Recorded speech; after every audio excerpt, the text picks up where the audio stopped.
Hello, everyone. My guest today is Paul Ironside. For the first 18 years of his career, he built and scaled sales organizations at both Gartner and CEB. The corporate cultures instilled a sales rigor and discipline that has helped to accelerate the complexities of sales management, operations, as well as the development of reps and their managers. He's now doing that full time at his current company, Commercial Tribe. Paul, are you ready to take us to the top?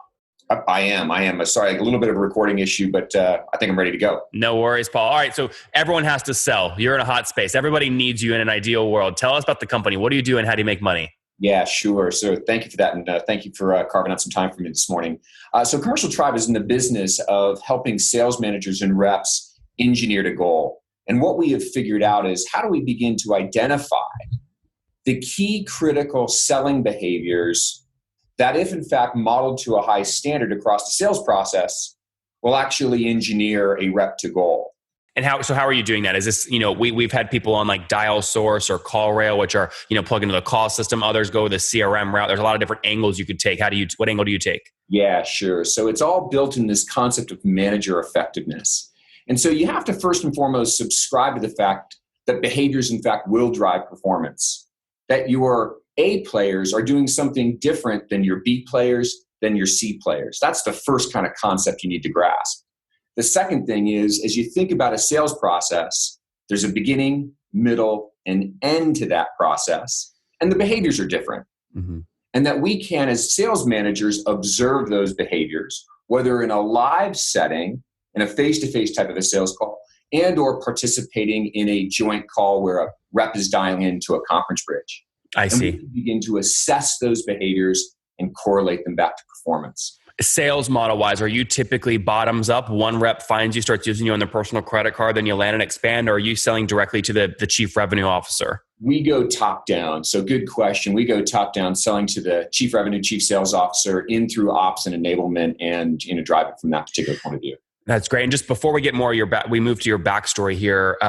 I don't want to go down every customer cohort right now, but on average, what is a team paying for Commercial Tribe per month? Yeah, sure. So our target segments tend to be the enterprise-based segments. So large organizations that have a global footprint, lots of sales executives. We do get into what I'd characterize as the larger kind of mid-market segment. Organizations with at least 100 sales executives tends to be our target. Okay, and quantify that for me. So they're paying you $1,000 a month, $10,000 a month, $1 million a month? Generally speaking, where are you? Sure. I would say that it ranges from about $25,000, $35,000 on an annual basis up to $400,000 or $500,000 a year. Got it. Just depending on. Now, is it typical that they'll start on the maybe 35 ACV and then you're growing, or are you landing contracts right at $500,000 in year one ACV? Correct. That's typically the way that it works. Is there's adoption in one particular business unit, and then we look to expand by role, region, or business unit. Yep. The reason I asked that is later on in this call, because you are a sales guy, I want to talk about how you forecast and kind of put a pro forma together for every new salesperson you hire in terms of ramp up rate, what the quote is, all that jazz. So we'll talk about that later. Sure. Let's put this bad boy on a timeline though. When did you launch the company? About 4 years ago. Okay, so 2014. And where was your head at that point? Did you just, quit your big cushy corporate job? I mean, where were you at? So sometimes I characterize it as born and raised at Gartner, individual contributor turned sales manager, kind of classic trajectory. I was there for 8 years. I left, went to an organization based in Washington, D.C., the Corporate Executive Order, CEB, there for 10 years. Last couple of years, I ran the sales organization, direct report to the chairman and CEO, $500 million kind of ARR target, 600 sales executives. Some would say that's at scale. When you talk to the head of sales at Cisco, that's kind of a rounding error, so to speak. But that was my background, but had the kind of perennial challenge, like all sales managers, on how to lift productivity. And so, one thing led to another. I had an idea and kind of away we went. But Paul, you make it sound so simple and easy, but there's a lot of people listening right now not stuck in, but they're making $300,000 a year in a corporate job and they're so comfortable, even if they have a bunch of ideas, they never actually will take the leap. I mean, what actually made you, it sounds like this was a very cushy job. What made you take the leap? Running sales organizations, I think when you talk to the practitioners that are doing it for a living, what you find is it's a unique function inside an organization. And we are constantly chasing the number. Mm-hmm. And so at some particular point, about 4 or 5 years ago, I said, you know what? I just can't do this anymore. I just didn't have the passion for growing and kind of running the same operating system for another organization. So I have a soft spot in my heart for sales reps and sales managers. How do we lift their productivity? And we headed down the venture path. That's great. Now, when you quit the job, did you kind of bootstrap this for the first couple of years, or did you raise capital immediately? I did. Okay, bootstrapped. Yeah, so my own personal money in there and so forth. Hopefully my wife isn't listening. Probably too much money. At college education's kind of in it. And then finally she said, how much money do we actually have in this thing? And I kind of just, glossed over it to a certain extent. And then from there, we began to raise capital. How much have you raised to date? About 12 million paid in capital to date.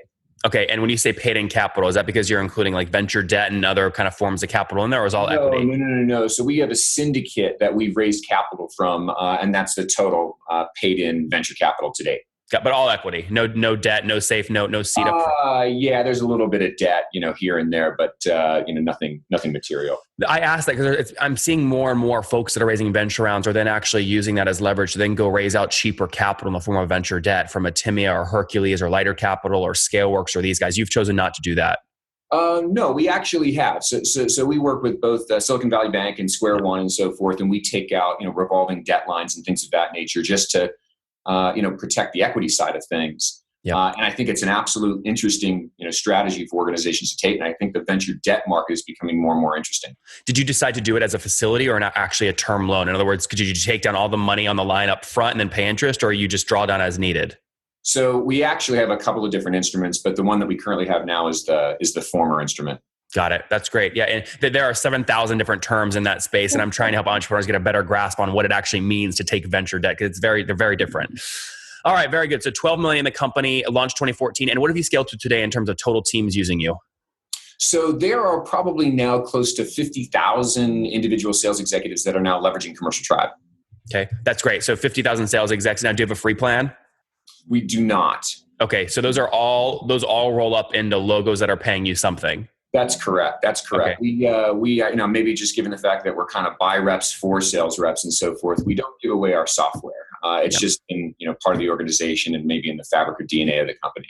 And in terms of number of logos that 50,000 seats fall up under, I think you said earlier the average team size was, call it 100. So is it fair to say you got about 500 logos working with you? Roughly, probably a little lower than that, because we tend to bias the enterprise segment. And so, larger companies with the Grangers of the world, 3,500 sales executives, ADP, 2,500 sales executives, that type of a thing. I see. So, I mean, are we talking way lower, like 100 or more like 400 or? It's probably closer in the 200 range. Yes. 200 range. Okay, good. So good. Very much enterprise focused. Let's shift real quick. I want to understand how you're landing these kinds of customers. So what's your team look like today? Yeah, sure. So we have kind of your classic sales distribution model, sales SaaS distribution model. So we have target segments, and we've kind of gone through a bunch of modeling to identify what, in fact, is the most receptive segment. And we leverage a number of different kind of social campaigns and marketing to try and soften those beaches. And then we have a BDR team that's calling into those organizations to schedule appointments. Okay. And break all this down for me. What's your total team size today? So roughly, we've got about 35, total team members. Okay, and how many of those are some kind of sales function? Roughly, probably a third of those. Okay, and everyone's in Denver? No, we have a couple of remote team members. Okay, Denver and remote, and then I think you said a third of those. So call it 10 of the 35 in a sales role. Walk me through how you've raised capital. So I assume you've probably spent some of that capital on scaling your sales organization. How do you forecast things like ramp up period? What's appropriate quota? Things like that. Yeah, sure. So, it evolves, certainly as an organization that, we've kind of, our value proposition has always been aimed at targeting and lifting productivity of reps and managers. How we've done that has evolved. So in terms of the ramp up, in terms of where we were, myself and co-founder were kind of first two sales executives. And got to scale moderately quickly. And then we kind of began to understand, hey, we need to now renew and grow these accounts. Mm-hmm. And so that kind of began to shift the organization a little bit. And probably over the last, maybe call it 15 to 18 months, really started to understand what the operating system and rhythm is associated to new hire onboarding and what those ramps look like. Yep. So we have traditional quotas that can range depending on, tenure of individual, $500 to $750 million in terms of net new product bookings. And we can look to get somebody to scale into ramp, arguably within a 6 to 9 month time frame. You meant $750,000 in new ARR closed? Correct. Okay. And that's annually or quarterly? Annually. Annually. Interesting. Okay, good. And then look, before we go into some other unit economics, backing up quickly just to get a general size. I mean, 200 customers, 50,000 seats. If I take that 200 customers times your, I think you said minimum ACV is called around 35 grand a year. That puts you right now at about a $7 million run rate. Is that generally accurate? Yeah, we're a privately held company and so forth, but sounds roughly right. Let me ask it differently. What makes you uncomfortable in terms of your stretch goal for the end of December 2018? What AR would you love to hit? Yeah, sure.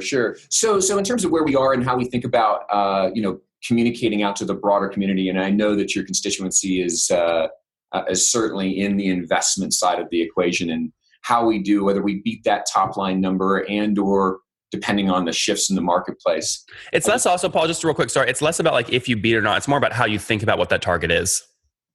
So what we're trying to do is we're trying to double the size of the organization every single year. That's what we're trying to engineer to. Okay. Have you done that over the past? So, if you're at, call it 7 million or around that AR today, were you about half that, take it back a year ago? Roughly. Okay. That's good. And has most of that growth come from adding on new logos or expanding teams you already had? So it's a little bit of both. And we've seen, depending on the segment of the market, again, enterprise versus mid-market, we tend to have fewer enterprise customers than we do necessarily mid-market, just by the size of and nature of the market. Mm-hmm. But we've kind of split it about kind of evenly in terms of net new growth versus upsell. When a salesperson comes into your office this morning, we're having this call in the morning, and they sit down at their computer, how do they know whether to focus their time on going after the new guys or adding 30 accounts to someone that already has 100 seats? Yeah, sure. And so we've kind of separated those individual roles. And so division of labor to try and make sure that, our hunters are hunters and our farmers are farmers. So that's interesting. So you won't keep the same familiar face. In other words, the executive that closed the first seat will not be the one that's in charge of getting activation metrics hit and then expanding seat size. You pass it off at some point. We do. Now, in the enterprise segment, we will try and maintain some continuity of that relationship. Interesting. Now, you've studied this a ton. You found that that's more effective than keeping the same rep on those accounts the whole life cycle? No question. Interesting. Why? So certainly within the enterprise segment, building that relationship and establishing that, what we found is there's certainly an opportunity to grow and upsell those individual, companies. In the mid-market, where there's just limited opportunity to further grow, the skill sets associated to hunting, if I can use that vernacular, are just fundamentally different than that of farming. Yep. Okay, interesting. That makes good sense. Let's wrap up here with economics real quick. You raise capital. You also strike me as a guy that also obviously is paying attention to the books and not getting too aggressive. How aggressive are you willing to be in terms of customer acquisition cost? Do you go up to 1 year ACV, or will you go up to 24 months? What are you looking at? Yeah, we try and keep it within, if we can beat the 12-month mark, that's what we're targeting at. And so I certainly consider myself to be one of the, dedicated sales executives, if you will. So it does have an interesting way of actually shaping that number, given the fact that I and co-founder are considered to be, on the front lines, if you will. Yeah. So if, again, just to make sure I understand, if year one ACV is 35 grand, you're totally comfortable spending that to acquire them? Yes. Well, yes. At a maximum. At a maximum. Yeah. So paybacks are below 12 months. That is certainly one of the things that we're targeting. Yeah. What will enable you to drive that? It sounds like maybe you're a little above that right now. What will enable you to drive that lower? Just, better conversion rates. Can we begin to execute in earlier top of the funnel stages, better, faster, cheaper? Churn is critical in this kind of business. What's your churn today and how do you think about it? Yeah. So we ran into a little bit of a churn issue in our first kind of product, which was a video-based product. Okay. And what we learned is there was an episodic nature to the product itself and so forth, and that individual organizations weren't certifying on messaging on a weekly or monthly basis. What we were finding is kind of trimesters to quarterly to maybe even semi-annually. Mm-hmm. And so how do we begin to indoctrinate into workflow? And it was through that journey and those sets of lessons that we really figured out this manager effectiveness and how can we now begin to really understand how behaviors drive performance. So what is your churn today, and do you measure it monthly or annually? We measure it monthly and we measure it annually. And it's, depends on, the product that we have, but, we try and keep it in the single digits to the extent that we can. I mean, that is certainly our goal. So less than 10%, per month. And is that logo churn or revenue churn? So we look at both of it. We look at both the dollar churn and we look at the logo churn. We also look at it on a gross and on a net dollar churn. Mm-hmm. But we try and maintain somewhere in the low single digits, or single digits on both dollar and unit based. Yep. When you look at, a lot of people have troubles with getting to net revenue expansion, being above 100% annually, mainly because they don't have any expansion opportunities, right? It's impossible to go above 100% if you have no expansion opportunities. You've got a pricing plan in the form of seat expansion that allows you to drive expansion to cover, your gross revenue churn. So are you above 100% net revenue retention annually today? And if so, by how much? Yes. So yes is the short answer to the question.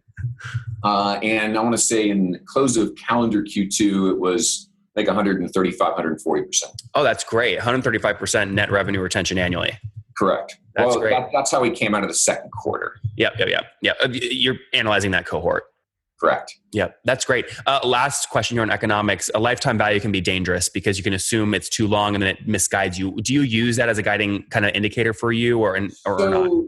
Good question. I think we do that more when we're kind of talking to the board and thinking about, outside, investors. We'll look at the LTV component. Candidly, it's not one of the things that we're actually using on kind of the monthly dashboard internally. Great. Let's skip over it then. Let's wrap up here with the famous five. Number one, Paul, what's your favorite business book? My favorite business book probably right now is How to Win Friends and Influence Others. Win Friends and Influence People? Dale Carnegie. Yeah, good one. Number two, is there a CEO you're following or studying currently? Probably the CEO that I think I'm following currently right now is a local CEO. His name is Thad Ebsby, that runs Ombud. And I think he's a small entrepreneur that's just figuring out ways to drive innovation in the marketplace. He's a local Denver CEO. Number three, what's your favorite online tool for building your business besides your own? Probably, I'm using an application called Todoist right now. I read the Checklist Manifesto and certainly have an appreciation for checklists. Commercial Tribe has an orientation around that. Number four, how many hours of sleep are you getting every night, Paul? I just read the National Geographic's latest edition on sleep. And it's a really, really important thing. And I'm concentrating on getting 7 hours, 11 a.m. to 6. That's pretty good. And what's your situation? Married, single, kids? So happily married, 20 years, 2 kids. One's a senior in high school and the other one's a sophomore in high school. Okay. And how old are you? I'm 48. Okay. Last question. What do you wish your 20-year-old self knew? 20-year-old self knew was don't take it so seriously, and how to get the best out of people. Guys, there you have it. Don't take life so seriously. Focus on getting the best out of the people. He had a lot of experience inside big sales organizations, relatively big sales organizations, in the form of CEB and Gartner. Decided in 2014, I'm going to go do this myself. Things need to be fixed. He now has 35 team members in Denver and other remote locations, helping over 200 brands across 50,000 seats. Again, build better and more efficient sales teams. Doing somewhere around $7 million in ARR today. Focused on doubling year over year, so about $3.5 million in ARR back in July of 2017. Average ARPU, or first year ACV, is about 35 grand, and he's willing to spend maximum up to that amount to acquire the customer. So 12-month payback, $35,000 CAC, again, in the worst case. Really impressive numbers here in terms of revenue retention annually at 135%. Paul, thank you so much for taking us to the top. You bet.